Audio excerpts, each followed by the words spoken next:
Hello friends, welcome to GAK Academy channel.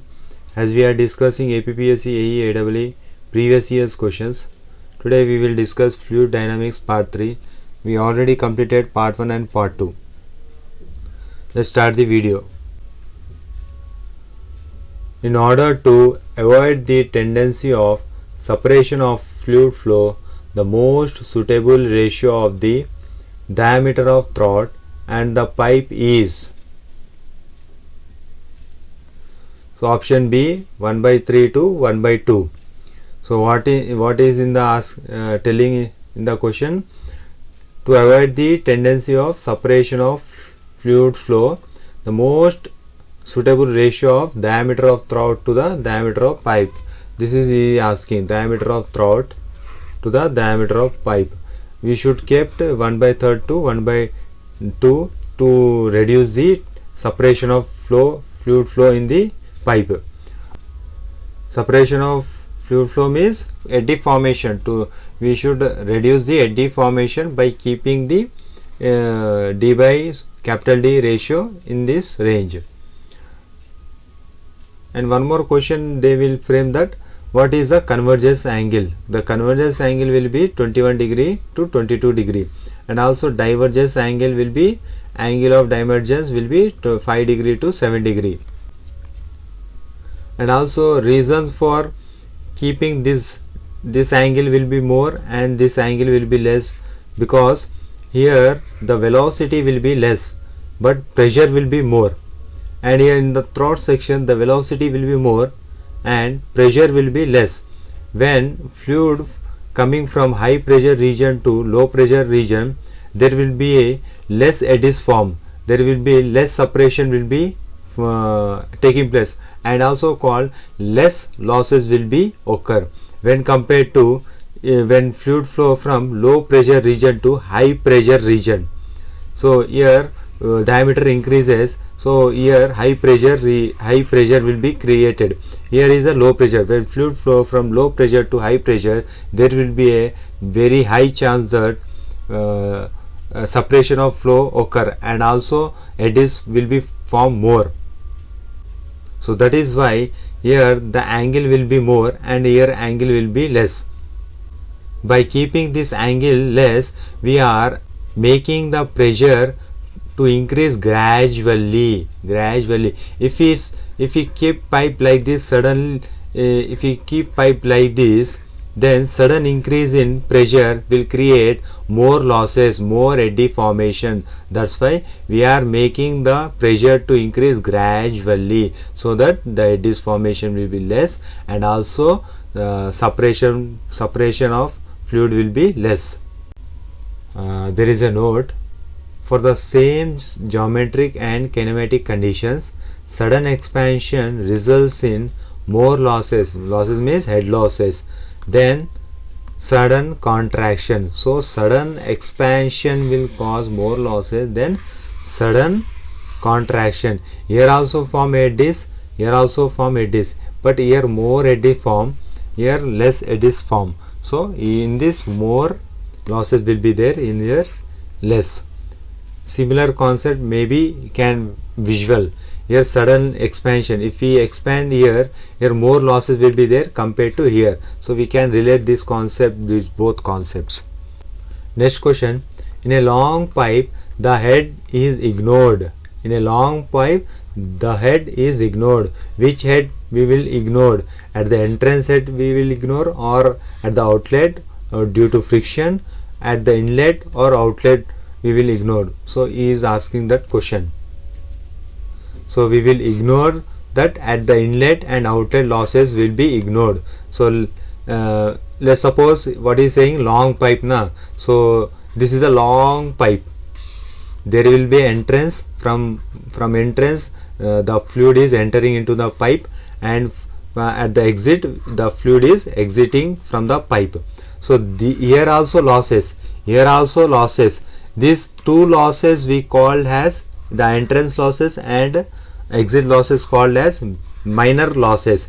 But this long pipe, there's na here full of pipe we will get friction losses. This friction losses called major losses. we discussed that major losses due to friction and minor losses due to geometric changes, fittings, bends, sudden expansion or sudden contraction. This all come under minor losses. For a long pipe, the friction losses will be very high when compared to this minor losses, entrance and exit. So that's why when compared to this friction losses, these two losses are very small. That's why we neglect both. At the inlet and outlet, losses will be ignored for a long pipe. I hope you understand. Next question. The Euler equation for the motion of liquid is based on the assumption that the Euler equation of motion of liquid has assumed some assumption that are all of the above. The fluid is non-viscous, homogeneous and incompressible, and the velocity of flow is uniform over the section, and the flow is continuous, steady and along the streamline. And coming to another question can be framed, that is, what are the forces considered in the derivation of Euler equation of motion? Then our answer will be force due to gravity and pressure.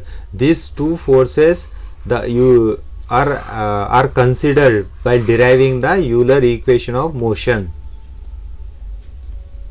So next question, Euler equation in the differential form for the motion of liquid is given by. So option A is the correct answer. So dP by rho plus G into dZ plus V into dV. This is the differential form of Euler's equation. This is called as Euler's equation of motion. So how will we derive this equation? We will consider a small cylindrical element in the fluid, and we will there is a weight dW, and from here there is a pressure in the small area, and from here to here the pressure increases, P plus dP into d area. So like this we will solve and we will get this equation. After integration of this Euler equation of motion, we will get Bernoulli's equation. This is a Bernoulli equation. Next question. For a perfect incompressible liquid flowing in a continuous stream, the total energy of the particle remains the same while the particle moves from one point to another. This statement is called Bernoulli equation. We know that Bernoulli equation is P by rho G plus V square by 2G plus Z. This is called as total energy. Total energy will be constant at any point. At any point in the pipe, the total energy remains constant. Let's see this note. While fluid particle traveling in a stream from one point to another point, its individual energy component energy component may change, but its total energy will remain same. Its total energy will remain same at every point. Let's suppose this is a pipe. Here diameter more, here less, here gradually increasing the diameter and here gradually decreasing the diameter. See, here pressure will be more, velocity will be less. Here velocity energy will be more, pressure energy will be less. So there will be an individual energy we are changing, but at every point total energy will be constant. Meaning of the question is this. The Bernoulli is said this. So option B is the correct answer. Next question. The flow of a fluid in a pipe takes place from. Option C is the correct answer. Always the flow of a fluid in a pipe takes place from higher total energy to lower total energy. Higher total energy, remember, so many students will confuse that the fluid flow from high pressure to low pressure. No, this is the wrong answer. Higher total energy to lower total energy, the fluid will flow. So please remember this. Next question. Bernoulli equation pertains to the law of conservation of. So Bernoulli equation based on law of conservation of energy. The continuity equation based on law of conservation of mass. So remember these points. Next question. Which of the following statement is wrong? The C option is the wrong. The length of the divergence portion in a Venturi meter is equal to the convergent portion. No, we see in the first question that in the Venturi meter the convergence portion and the divergence portion are different, not same. So but in the C point is given same, so it is the wrong. Let's see first option. A flow whose streamline is represented by a curve, it is called two-dimensional flow. Yes, whenever the flow is flowing in a curved fashion, there we have two components of velocity. So streamline, therefore streamline is called two-dimensional flow.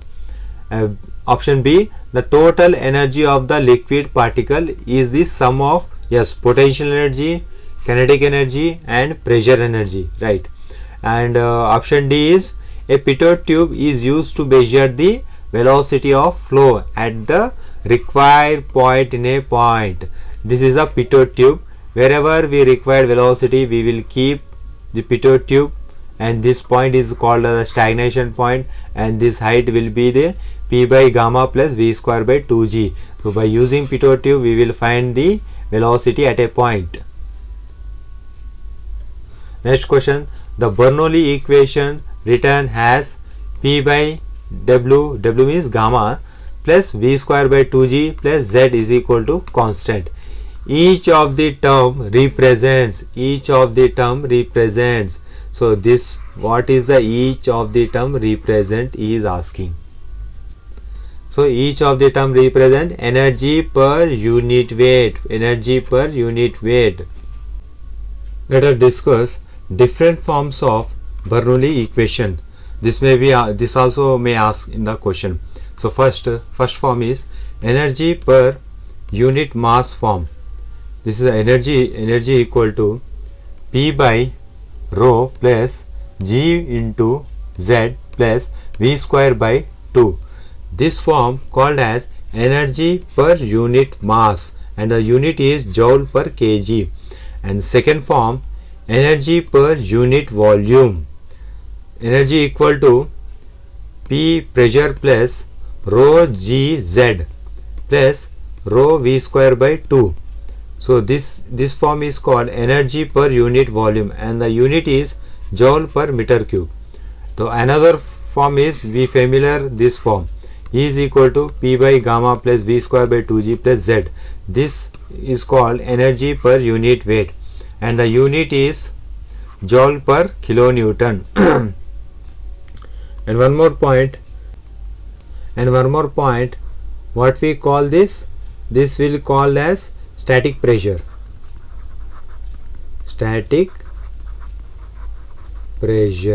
And this is called as hydrostatic pressure.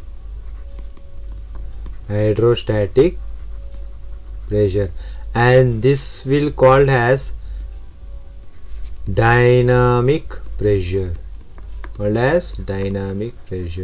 Remember this, and you are know what is this. So right, these are the forms you need to remember. This may ask in the question. Energy per unit mass form will be, they will ask in the question. So please remember. Yes, that's it for today, friends. I hope you like this video.